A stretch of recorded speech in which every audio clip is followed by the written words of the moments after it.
Get this wrong and you're debugging pod networking at 2 a.m. What it does.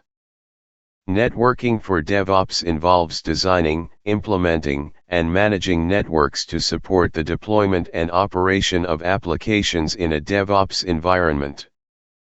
This includes configuring IP addresses, DNS, firewall rules, and troubleshooting network issues on Linux systems.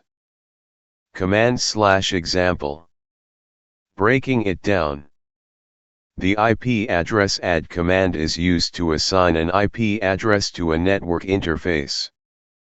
In this example, 192, 168, 100/24 is the IP address and subnet mask, and eth0 is the interface. The symbol is used to append the DNS resolver IP address to the /etc/resolve.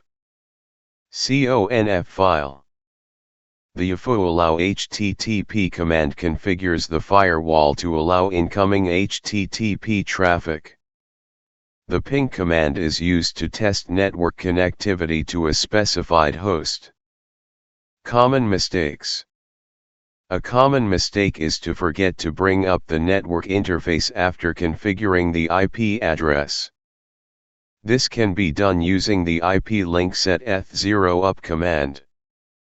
Another mistake is to configure the wrong DNS resolver IP address, which can cause name resolution issues.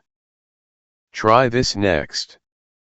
Try configuring a static IP address on a Linux system and test network connectivity using the ping command. Then, try configuring a firewall rule to block incoming traffic on a specific port.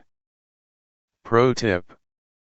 In a production environment, it's a good practice to use a configuration management tool such as Ansible or Puppet to manage network configurations across multiple systems. This ensures consistency and makes it easier to troubleshoot network issues. Additionally, use a network monitoring tool such as Prometheus or Grafana to monitor network performance and detect issues before they become critical.